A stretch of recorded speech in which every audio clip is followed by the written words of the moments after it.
Hello and welcome back. This is the Clay Golem. This is Foundry VTT. This is the D&D game engine 4.2.2.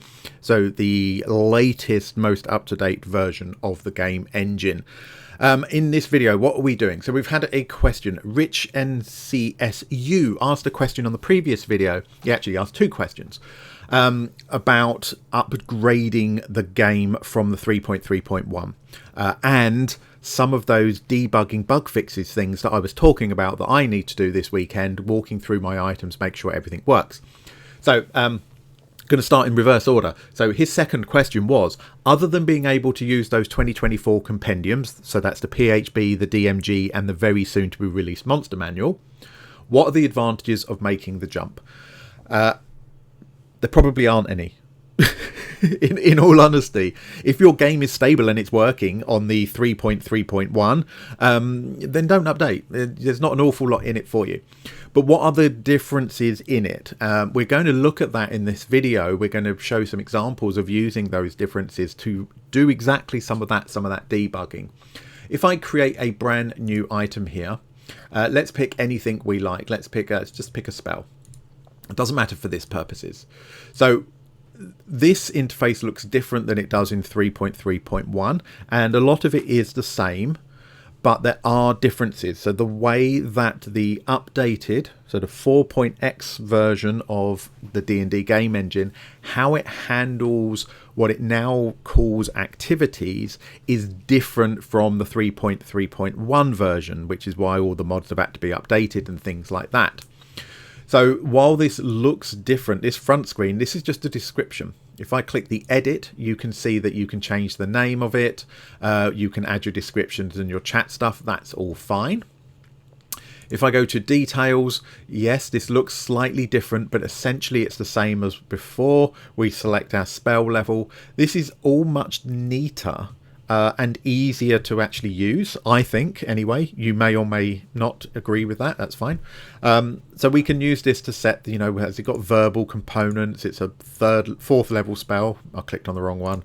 What school of magic is it? We can set all of that stuff in here. It's casting time, targets, all of that kind of stuff. But it's this third tab, this activities. This is what is different. So for this item, so remember that lots of things within Foundry are items. A spell is a spell item. A weapon is a weapon item. Loot is a loot item. A helmet it's just another item. They're all just usable items. We can define them as spell items, weapon items, etc. In fact, actually clicking on item, you can see a background is just an item, a class is just an item, a consumable is just an item, etc. They're all items. Okay, so when we use the term item, this applies to almost all of them. Now, if you specifically choose a spell item, you might get some different options, but it's still an item. But anyway, I digress, as usual. So activities. What the heck is activities? These are the things that this item can do. So if I click on plus, we get another pop-up here. Now I've got a few in here, but notice that most of these are to do with midi-Qol. Because Tim Posney, who is the owner of midi-Qol, it's hard to say that he's the creator of it. He's the dude, but he gets lots of support from people, and we don't ever want to, not acknowledge those people. Part of the update of the midi-Qol is for handling different of these activities. So healing activity, saving activity, summoning activity, damage activity. So adding all these things on here. The default one is a macro. So if I click on that, create a new activity, it brings me up a new screen where I can define this activity. I can fill in these details and stuff. Obviously, you can pause the video to have a longer look if you want to. The activation of this macro. So does it, what does it cost to run this macro, etc., etc. Consumption of resources. targeting, etc., and what's the effect of it for that macro. If I close that, you notice we've now got that macro saved, but I can add another activity on here as well. So a damage activity, I get a new pop-up that's specific to this type of activity. So I've got my identity stuff in there, my activation, consumption of resources and targeting for an activity, my effect of the activity, of course.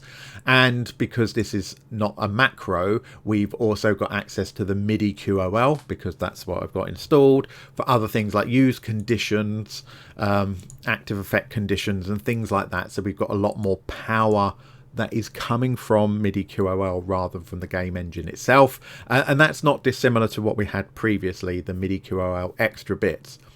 But you can see now we've got two different activities available to us through this one item, and this is what one of the things that makes this a lot more powerful from a game engine point of view.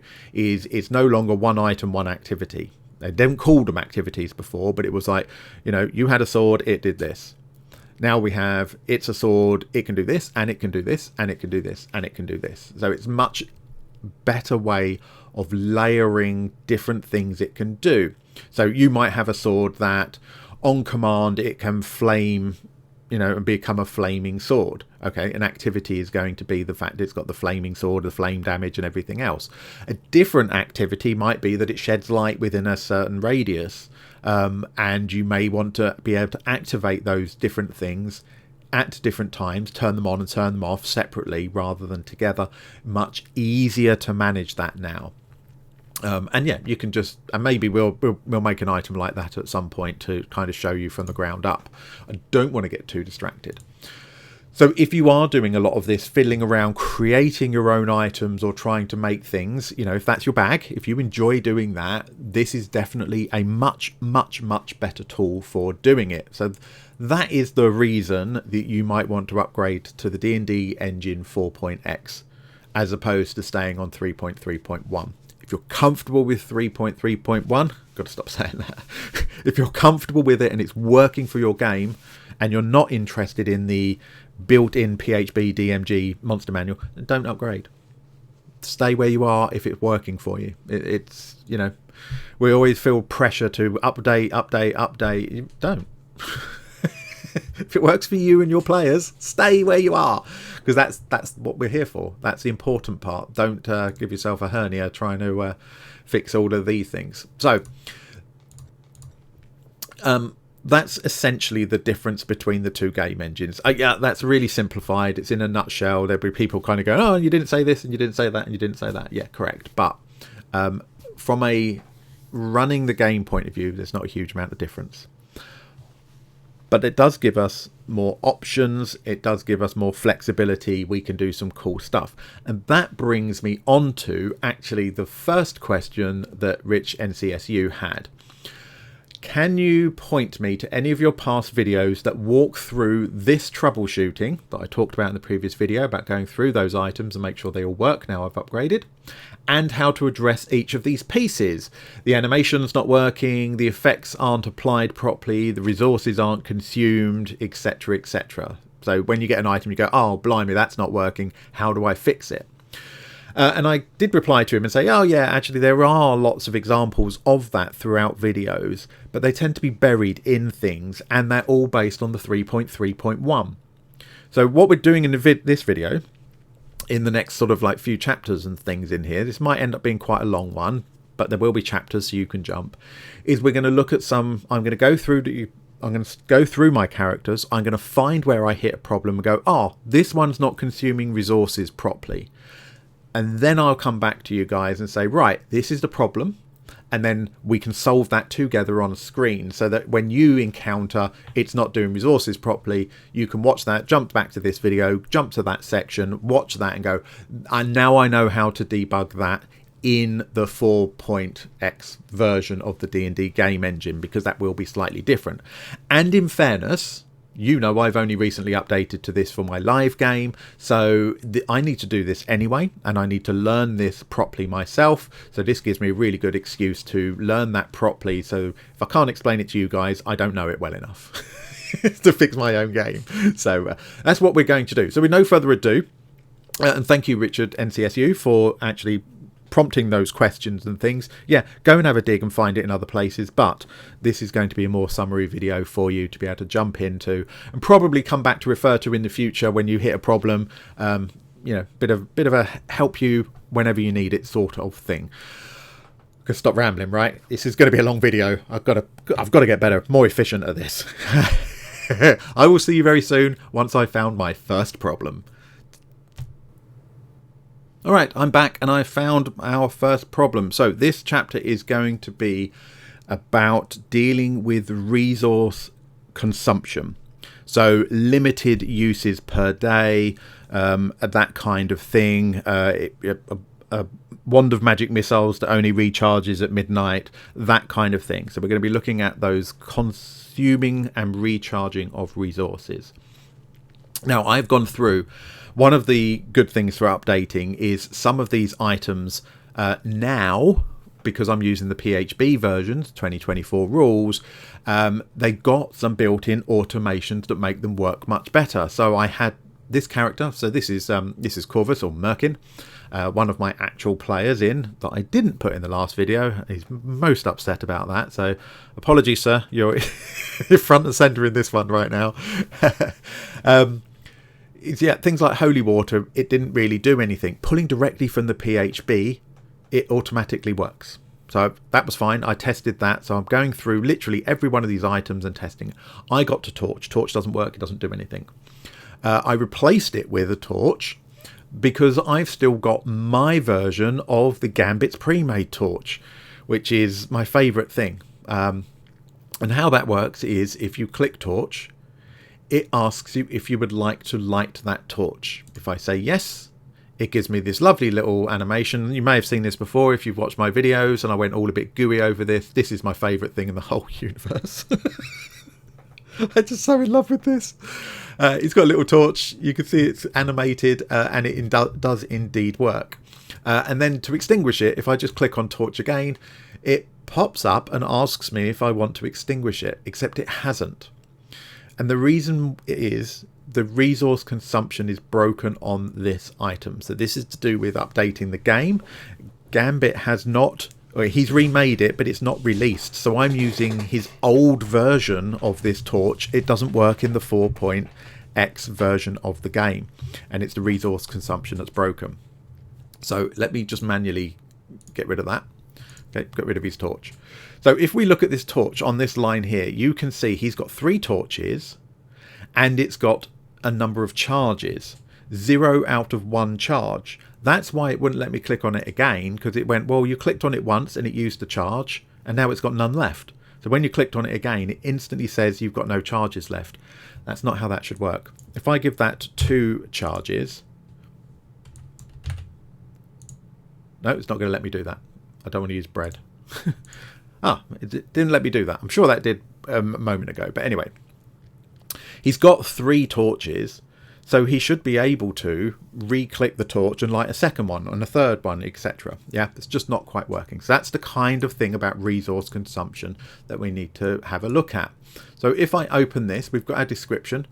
The description just says requires midi-Qol DAE because that's just what was already in for the description. Doesn't make any difference to anything. Under details, it's a trinket, and this is where we start going, look, usage, limited uses. So I've got 0 to spend out of maximum of 1. Is that what I want? No. If it's only got 1 use, I want this actually to be destroyed when I've got rid of it. So let's leave that at the moment. If I put that back to 1 to 1, you'll see in my character sheet that's what should update. Recovery is, if I click on this, you can see that this is how things recharge.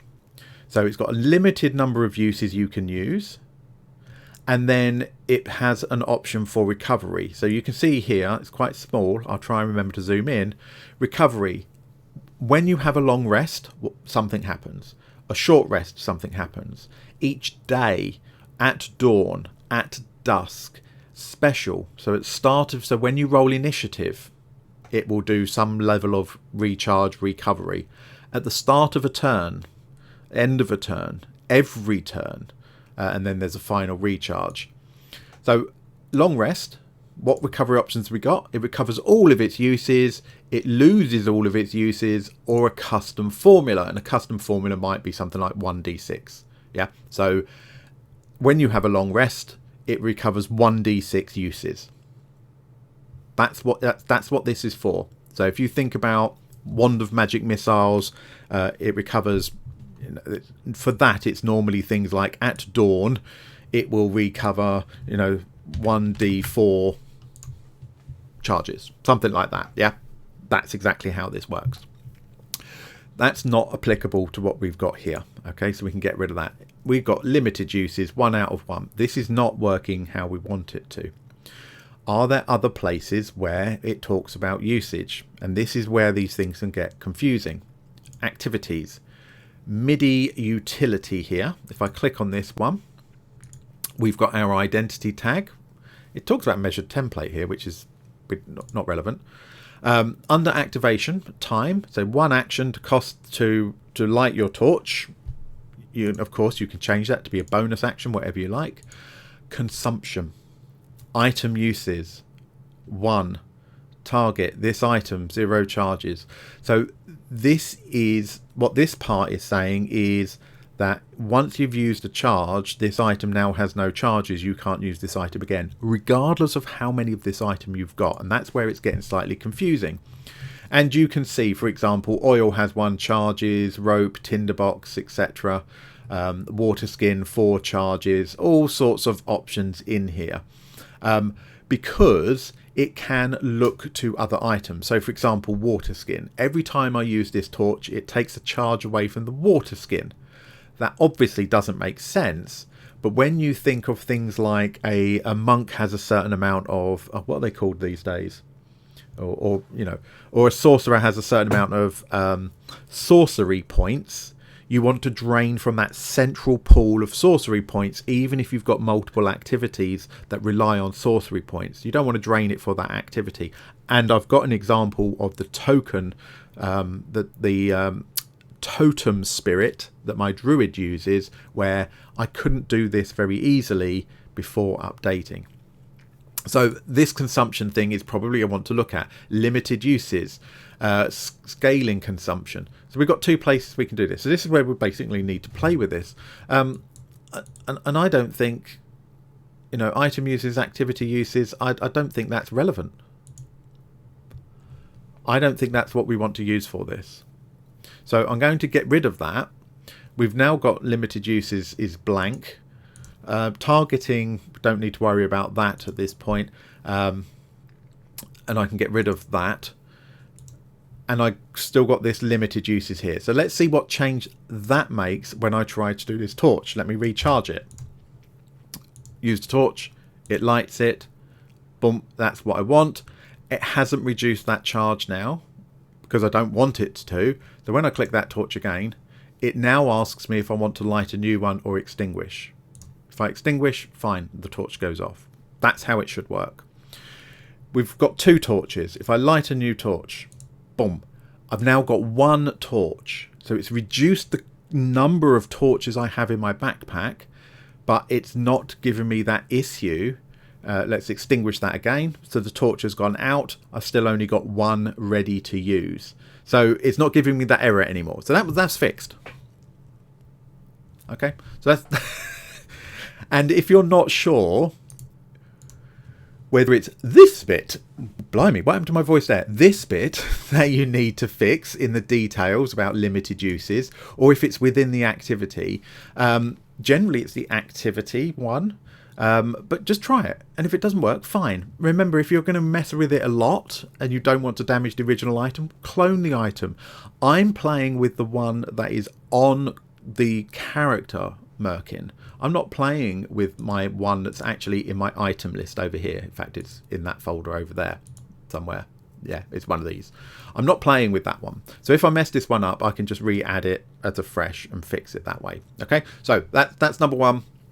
We've managed to fix that. Lovely jubbly. That now works as it should. I think he originally had 3. I better add those back on, or otherwise he'll get cross with me because this is a live player I am messing with. So there we go. Now, to give you another example of that is Olwen here. who has got, and I built this to make sure it actually kind of worked, although it's not brilliant, is we have our spirit totems. But can you see I've got bear spirit 1 out of 1, hawk spirit 1 out of 1, unicorn spirit 1 out of 1.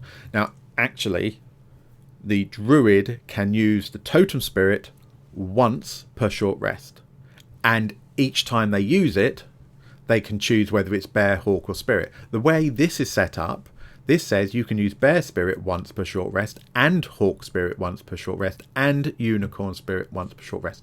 That's not correct. That's not how it should be. If I duplicate this, so this one down here, which I didn't want to, didn't want to click on. Oh, go away. Did I place it? I did. Go away. Sorry about that. This is a problem when things don't quite work. You don't want this happening when you're actually in game. So I've duplicated this. If I edit this, all right, so I'm going to change the name of this and just to spirit totem, let's call it charges, for example. Now this is only going to hold the number of charges for spirit totem. So details here. It's part of a class feature, absolutely. Limited uses, 1 of 1, brilliant. Short rest, recover all. Yeah, that's what we want that to actually do.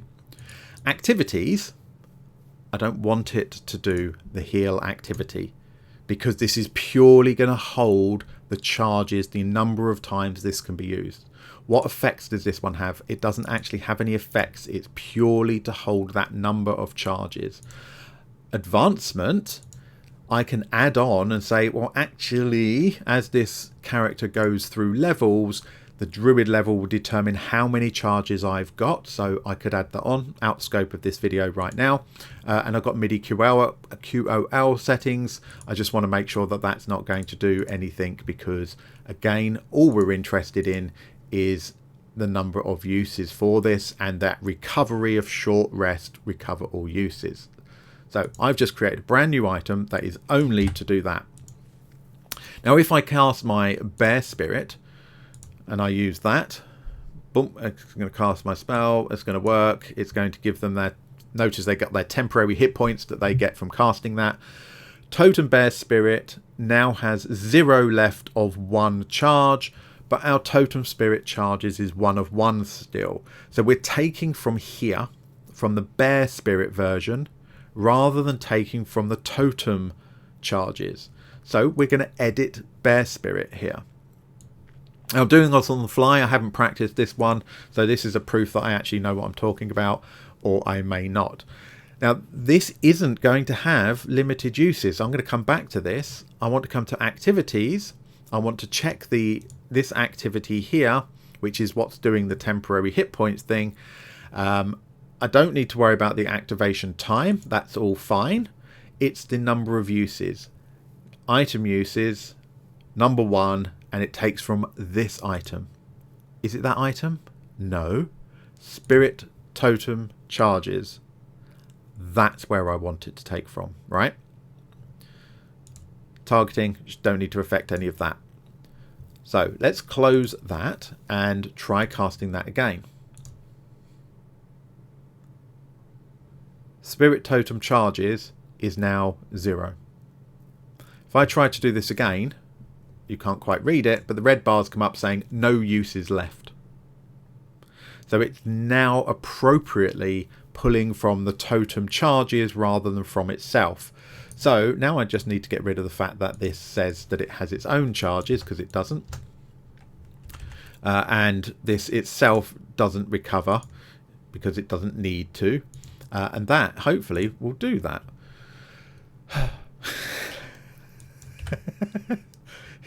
That sigh was because I'm hoping this will do what it's supposed to do. So I'm going to disable the bear spirit. Thank you very much. That will go, and it's got rid of the aura effect as well that we get from that. Where am I? Features, scroll to the bottom. So totem bear doesn't have any charges. If I try to do this, it will let me do it. It worked perfectly. It hasn't changed the bear spirit charges because there aren't any, but it has changed the spirit totem charges. So now I can, Let's once again just get rid of that, effectively get rid of that template, which removes the aura, which heals everybody. Fine. It means what I can do here is I can come in and do the same for the Hawk Spirit, edit that. Remember, so I wanted to get rid of those because it doesn't rely on that at all.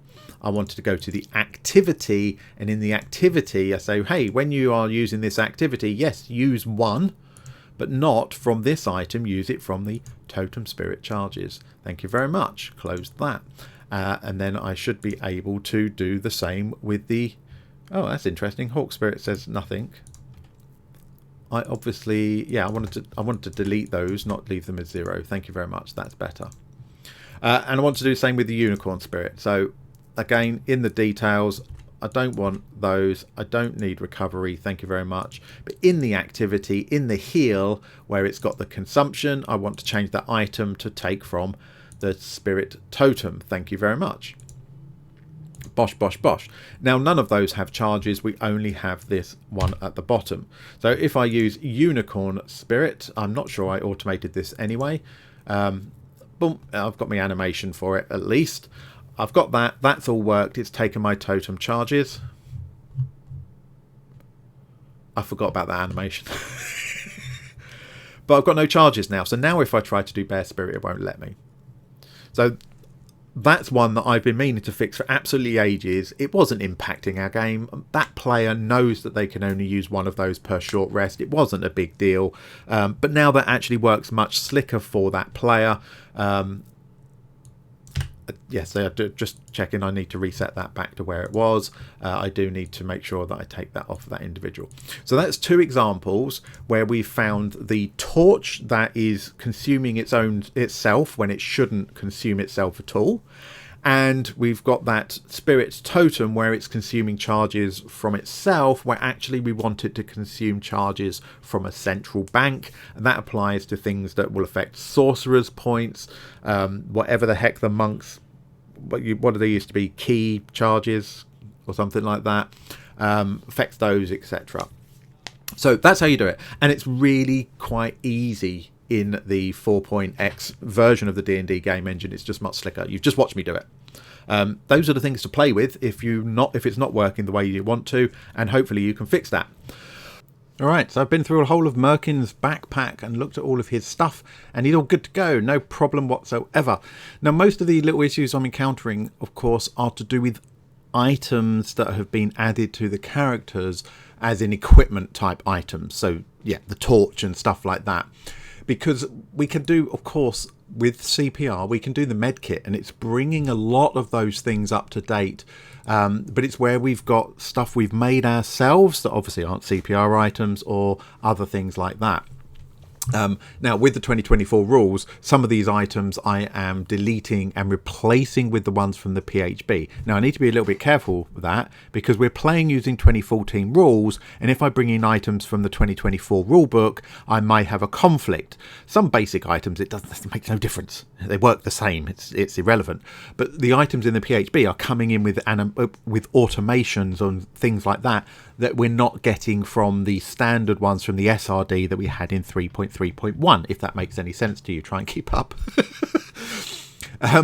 So I'm doing things like, oh yeah, you've got a healer's kit. I'm just deleting that, replacing that with the update version of it.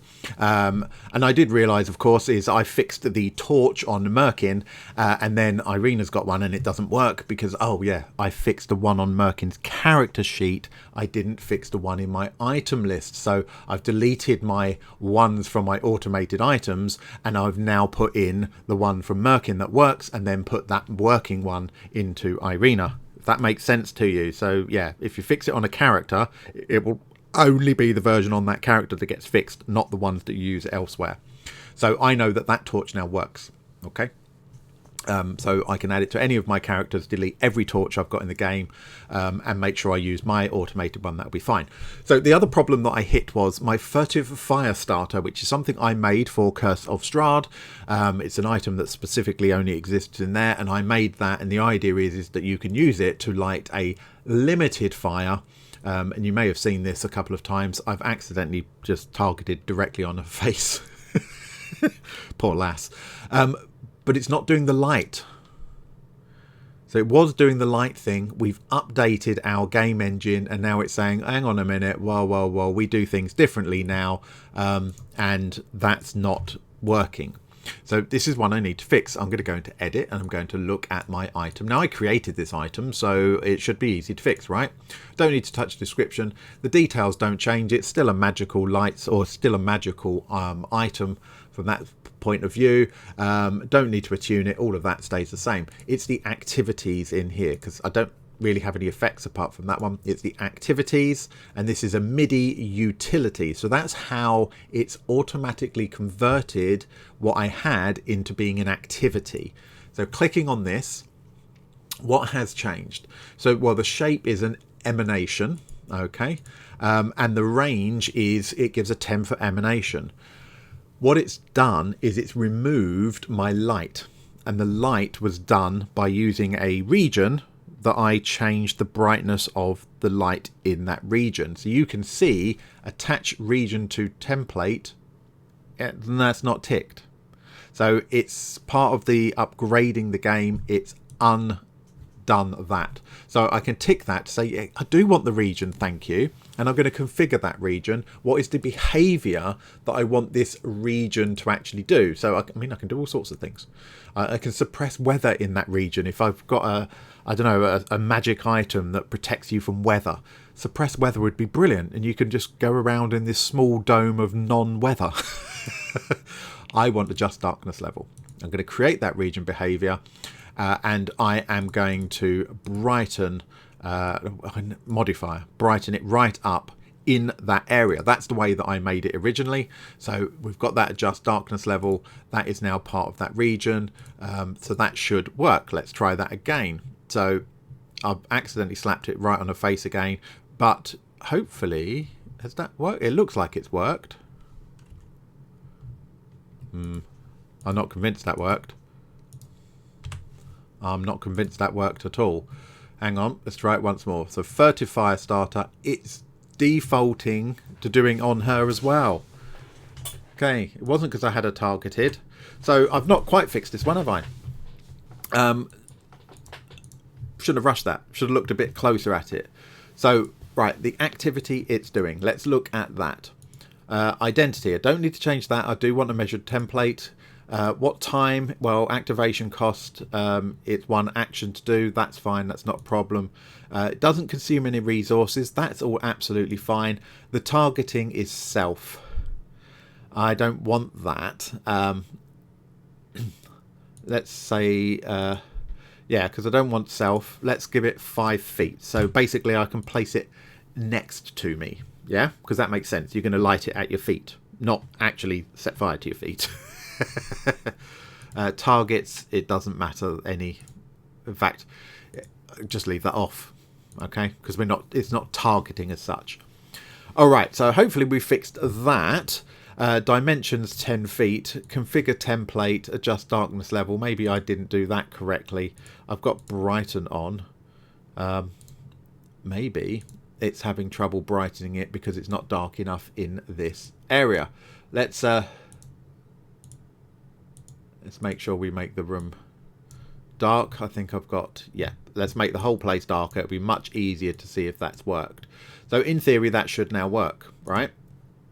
Right. Brilliant. Now I can place it.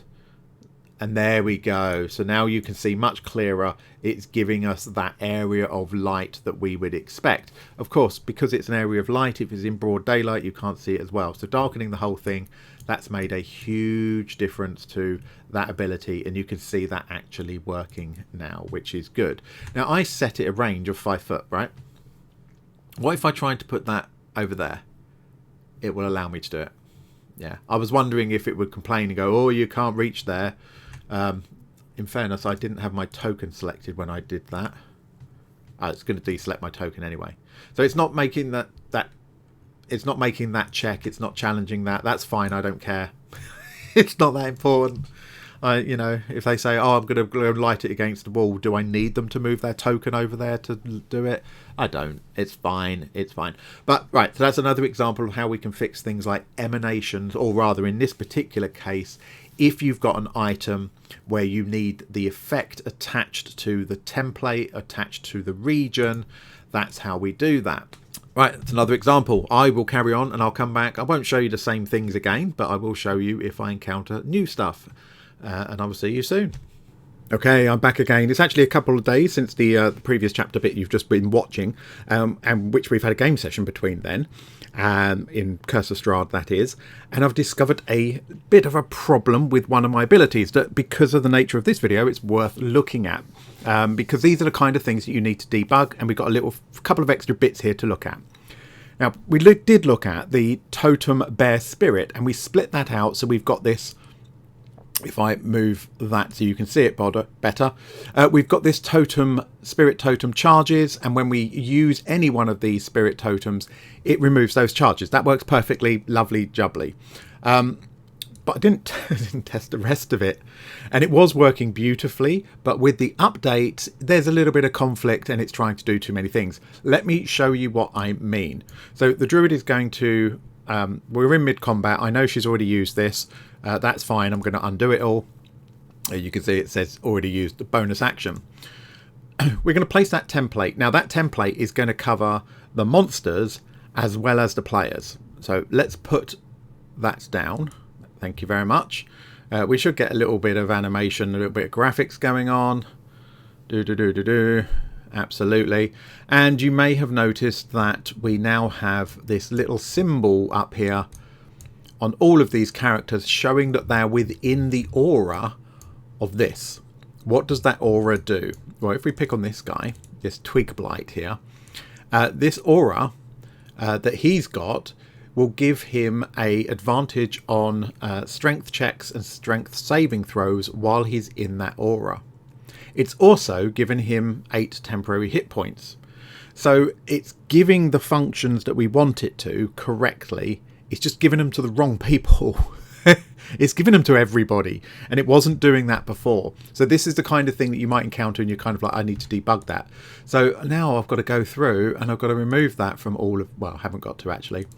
Let's go to our druid who cast it, and we're just going to remove that. So remove the template. It removes all of their effects and everything. So we're back to where we were. The only problem is it has given all of the monsters temporary hit points, which I then need to manually go through and remove if I can actually succeed in doing that, because they shouldn't have them. So again, get rid of all of those, and I need to get rid of them so that when you see it's fixed, you'll see that they don't get them again. They don't get them back again. And poor Merkin here, he got a bit of a kick in. He's already had his taken up. He's not in a great way, but I'm sure the rest will rush to his rescue as soon as they can, right? Okay, so let's have a look at the item for this. I'm going to give her charge back, so when we go to do it, it will work. So let's edit the Totem Bear Spirit. So description's just a description.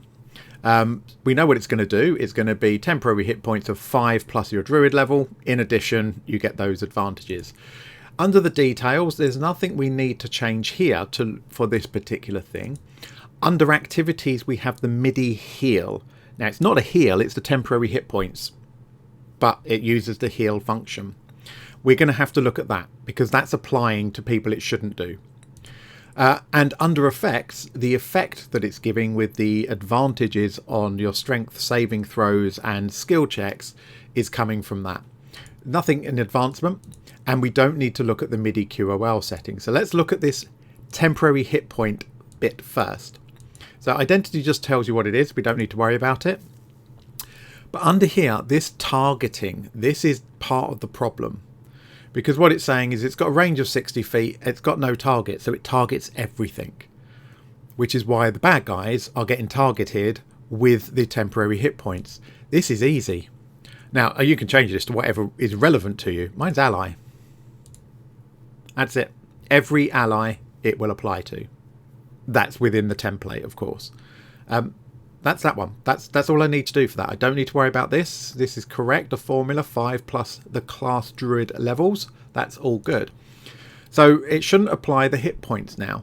The other thing it's doing it shouldn't apply the temporary hit points, I should say. The other thing of doing it, of course, is this effect. So if I edit this effect on here, if I go to the auras, the aura target, in other words, when we put that template, once we put that template, it creates an aura that when they're within it, they get this bonus. At the moment, the aura targets is all. I'm going to change that to allies as well.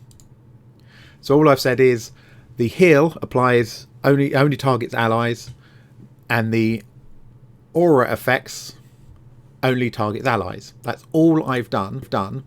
And let's have a look at the difference that makes when we do that once again. We'll slap it down in the middle. It should get everybody. We're going to get a little animation again, of course, a little spell casting and stuff. La la la la la. And you can see that some of these actors now have. So if we look at Merkin up here, Merkin now has this symbol here showing that he's under the influence of the totem, of the spirit totem. These guys haven't got it. They also don't have, you can see by their health bar, they don't have temporary hit points. Just go to the effects. They don't have the spirit totem. A friendly player, or an ally, because they're set to friendly, he's got his temporary hit points, which I need to take off because he hasn't got them. But he's also got this totem bear aura, which is giving him that advantage on his strength rolls and strength saving throws. So that's exactly the kind of problem that you might encounter that will drive you up the wall slightly and really annoy you, because you go, how do I fix it? That's a relatively straightforward one. So just thought I'd show you that. I need to find one that doesn't work with its applying conditions correctly, and then we'll be back to have a look at that one as well. Okay, see you soon. Okay, so I wasn't able to find any of my current items that were not applying conditions correctly. So I thought we would create one from scratch instead, so that, again, we can look at that, but also show you another neat thing that we can do. Now, remember, this is the D&D Game Engine 4.2.2 that we're on at the moment. Where we're using activities instead of the way that it was done previously. So I have created, I've just chucked it on this skeleton, it doesn't make a lot of sense, but that's not the point. I've created this item called Noxious Gust. And this skeleton is going to use this on poor Irina here. Okay, so down in the bottom right hand corner, ignore everything else that's going on the screen. You want to keep an eye on the chat to the right, of course. When I click Noxious Gust, it's got two different activities. So it's got a Blinding Gust and a Noxious Breath. I want to go with Blinding Gust. So watch what happens here. First of all, it tells us we're doing Noxious Gust and it's asking for a saving throw. So we're going to just roll that to see where it happens to land for Irina. She failed that. And then lots of other things happened. So going through the chat, it asked her for a DC 12 dexterity saving throw, which she failed. On failure, it gave her the blinded condition. It then, so you've got this is the roll there, this number 11. It then straight away went on to do this other part of Noxious Gust, which is the Noxious Breath bit. And it gets there eventually because I left it to time out. It then will automatically make that roll for us. Let's just get rid of that. And in this case, she made that saving throw. So there's a two-step process happening here. And this is something that was really difficult to do before. But now we can. So just editing this, these are the activities. Blinding Gust and Noxious Breath. So Noxious Gust is the name of the item. Okay, and that tried to do the Blinding Gust. She failed her saving throw. It applied that effect for her, which was blindness. It then straight away went on to do the Noxious Breath. So you can see just under on that first card, just under her, it says the blind. That's the effect. And on the second card further down, just under where it's got Irina's name, it's got Noxious Breath. So it's trying to do both of these one after the other, which is really quite cool. Right, so let's fix Irina again. Let's just get rid of that effect that is blinding her. The effect goes, she's no longer blinded. That's great. And we can use this item again. So let's click on there. Blinding Gust is where we're starting with. It's going to do that. I'm going to do it at disadvantage, so we're more likely to fail it. So we still passed it. It's going to roll the damage that goes along with this attack. I'm going to roll disadvantage for the second one as well. And she's going to pass that one as well. So, of course she passed both of them, just to be annoying. So she made her saving throw for the blindness. It then rolled the damage as part of the Noxious Breath, 4 damage, and asked her to make a saving throw. She made that saving throw, so she took half damage. So she only took 2 points of damage. If you were looking really carefully, you would have seen that. So she's made them both on that occasion. Let's see if we can get her to fail it this time. So Blinding Gust, we want disadvantage. Preferably we would like her to fail. Of course she passed it. There's the damage from the Noxious Breath. And she's going to make it every time now, isn't she? Just because this is the way the videos go. Even with disadvantage, she's made both of them. So she still took, so the base damage was 3. She took half damage because she made her save. Once more, and then I'm going to change the DCs for it. Oh, I rolled normal. Didn't want to do that. Oh, yeah, there we go. She's failed that, so she's now blinded. It's rolling the damage. It's asking us to do the second roll. Come on, fail this one as well. No, she's passed that one. But because she passed that saving throw again, that 3 damage, it became half damage, so she only took 1 point of damage. We will do this. Come on, Irina, you can fail. Alright, so we failed the first one again, so she's blinded. We are rolling that damage. We are going to fail this time, aren't we? A 5, yes, good. And now she's failed the second one as well. So you can see she's now got 2 different conditions on her. She is blinded and she's poisoned. So this attack, this Noxious Gust, it does 2 different things. It will blind you, and that first one is a dexterity saving throw to see if you can avoid getting it in the face and being blinded. It's temporary blindness, I should point out. And then she has to make a saving throw to see if she gets poisoned by breathing that in. Either way, she will take some damage from it, albeit not a lot. So that's the item. That's what it does. I just made it up because it seemed like a weird, fun thing to do. Let's clear Irina's condition so we can get rid of that. So that Noxious Breath, so the blind condition, we'll have a look at the how long it lasts when we look at it, and the poison condition as well. They only last a certain amount of time. So let's look at Noxious Gust. How did we do this? So we start off with the description that I did not bother writing. I just called it Noxious Gust. In the details, I made this a monster feature. This could be a spell. It could be anything else. I made it a monster feature. I didn't bother with any of these. It doesn't have limited uses. This creature can use it as many times as it likes. I mean, I could put those things on. That's not the point of this particular thing. I then created, remember this little plus button, create, and I made them both MIDI saves. So this is the midi-Qol being able to create these activities for us. And I made these both saves for this one. So created those, and I'll show you those in a moment. I then created 2 different effects, the blinding effect and the Noxious Breath poison effect. Okay, so you can see the source both come from this item, Noxious Gust. So one effect is blinding, one effect is Noxious Breath. Advancement is irrelevant, and midi-Qol, this tag here, is also irrelevant. So it's all in these activities and the effects that go with them. So this first activity, Blinding Gust, let's have a look at it. I'll pull it over to the middle so you can see it a bit easier. Challenge ability. This is the save details because I asked it to do a saving throw. You can select from the list. I chose Dexterity. Rather than being a calculation, I gave it a flat 12. Okay, flat 12 DC, dexterity saving throw. It will inflict full damage if you have... There's no damage on here, so that's irrelevant. But the effect it's going to apply is blind. So at the bottom here, I've got a list of all the effects that I've created, Noxious Breath and Blind, and I can pick which one or which two apply. So I could have it do both of them on the one failed saving throw, but I didn't want to do that. I wanted to tier it so that you could see that happening. So that's on this effect tab. The identity is just a name. The activation was one action, and it's an instantaneous duration. In other words, it goes off and it's done.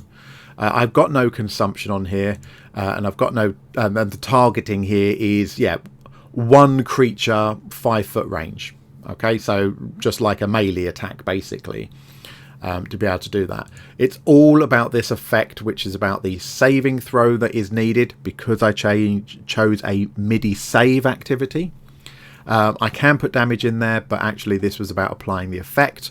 If they fail that saving throw, it will apply that effect.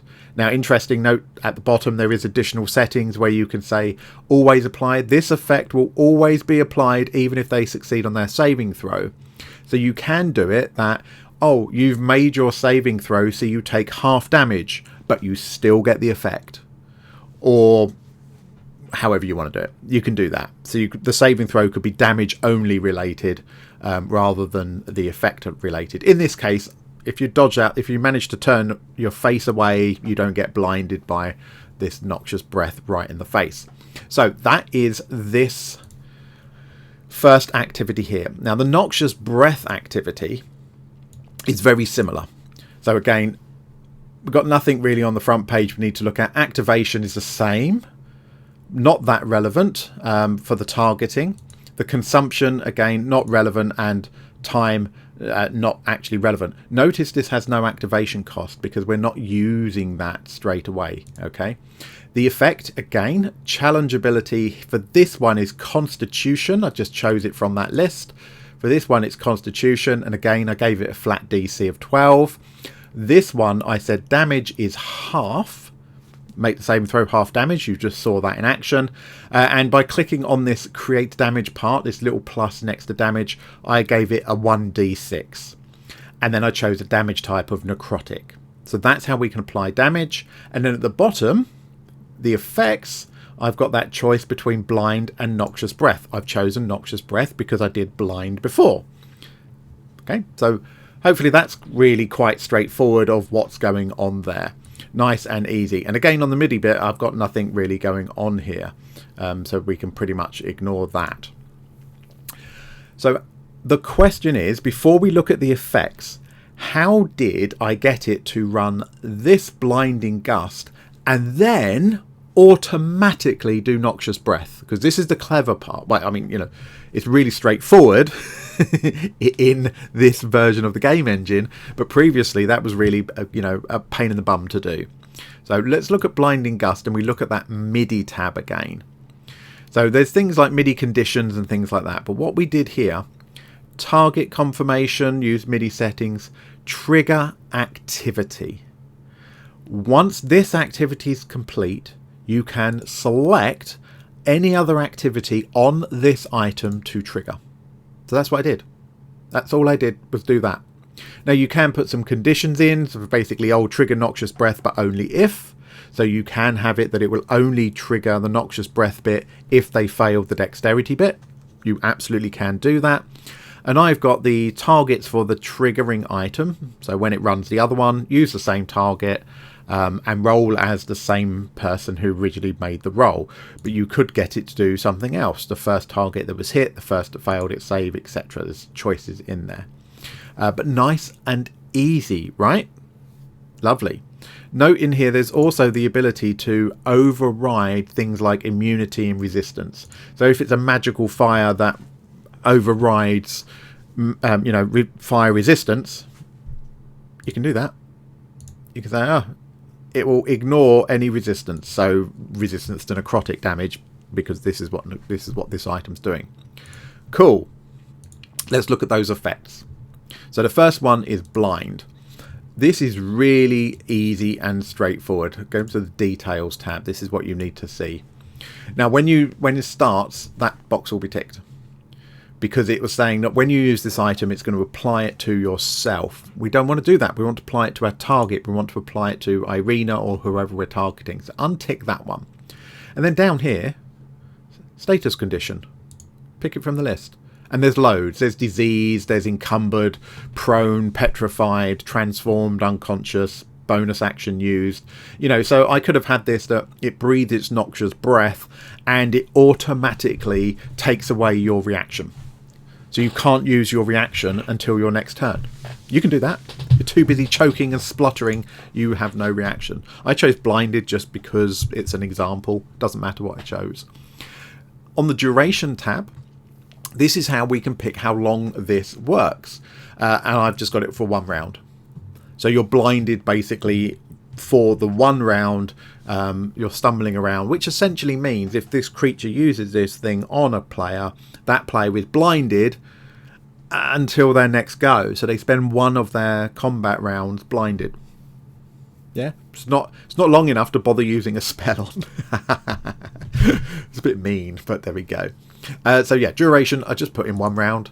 Don't need anything in there, and we don't need anything in there. So remember, auras is, you know, would put something around us, and we could use that for if it was a cloud of noxious gas or something that then follows Irina around, we could do that. But that's not what we've done here. Okay, so that's quite straightforward, right? So noxious breath is going to be very, very similar. Let's look at the details. I've got nothing ticked on there. Status condition, poisoned. That's all I've got selected. Yeah. Now this stackable, you want to bear in mind that you may not want it. This says stacking effects apply the effect multiple times. That may not make sense depending on what you're doing and the status condition.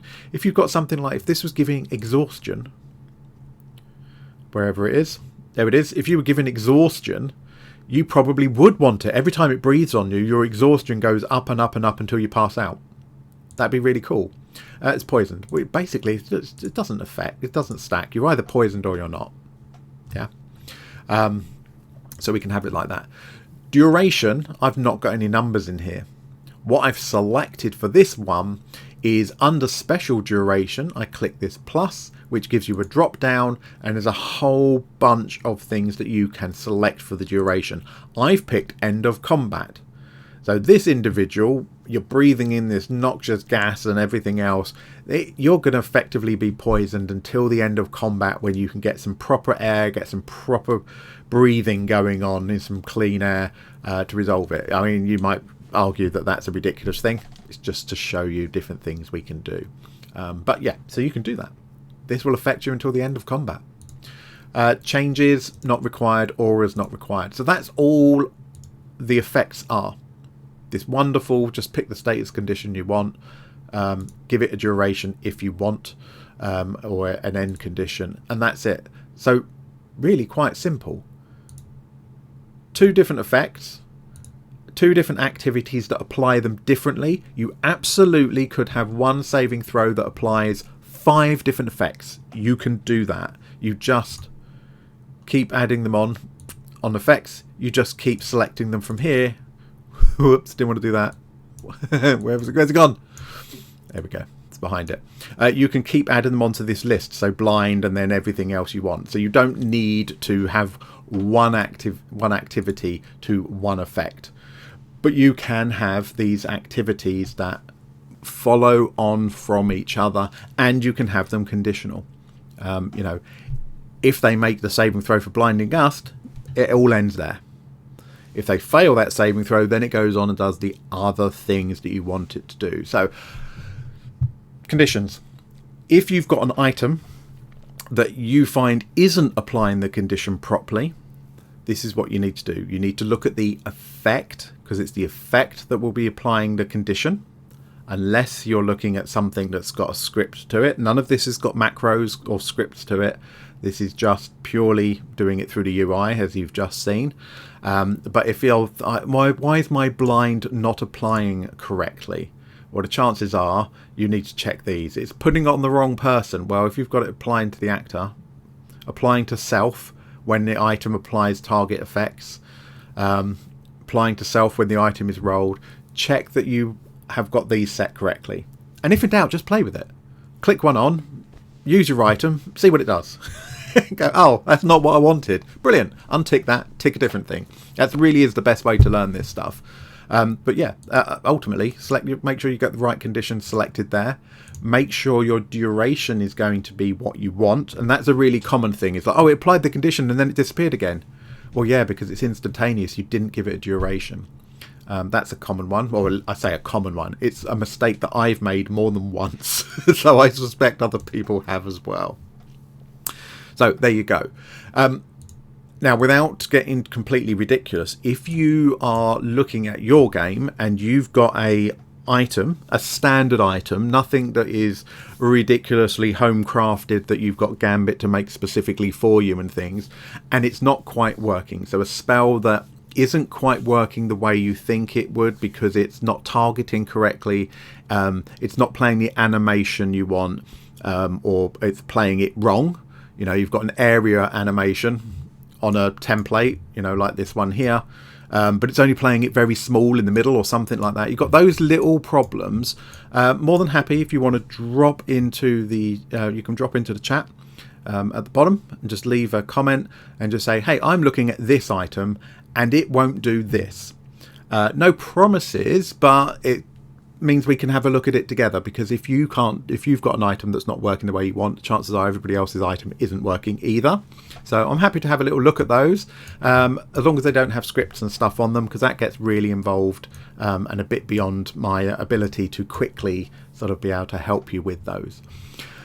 So I hope this video, in its weird parts over a period of several days looking at this, I hope this has been useful for you to look at, you know, and understand how some of these automated bits work in the it's not the 2024 rules, but it's in the 4.x D&D game engine. It's much nicer, it's much easier to work with than the previous version. Those activities really help you break down what's going on. I really like it. I know other people really like it. It has made the modders' lives, while they've had to obviously transfer things over, generally it's helped make their lives much easier, because there's less work for them to do, because there's so much framework for them to work with now. There will be some of them that disagree with that because of the way that they do stuff, but certainly for us lay people who are just fiddling around and just want to get things working nicely, yeah, it's much easier to do that, to understand where the problem is and to fix it. So I'm going to stop rambling. Thank you very much for watching. I do appreciate it. Leave a like, leave a comment, a shout out. Of course, if you want to subscribe to the channel, that would be really useful. It does help out a lot and lets me know that you're interested in continuing watching various videos and things that I do. You're also welcome to leave in the comments if you've got ideas that you would like to see in a video. There's no promises on that. You're more than welcome to request, and we'll see what happens with it. You can join the channel as a member if you wish to, if you want to do that to support me, or there is a link to my coffee in the description as well, if you just feel like spending a few pennies and showing your appreciation. No pressure. I do these videos as much for me as I do for you. I just hope they're also useful for you, or otherwise what's the point?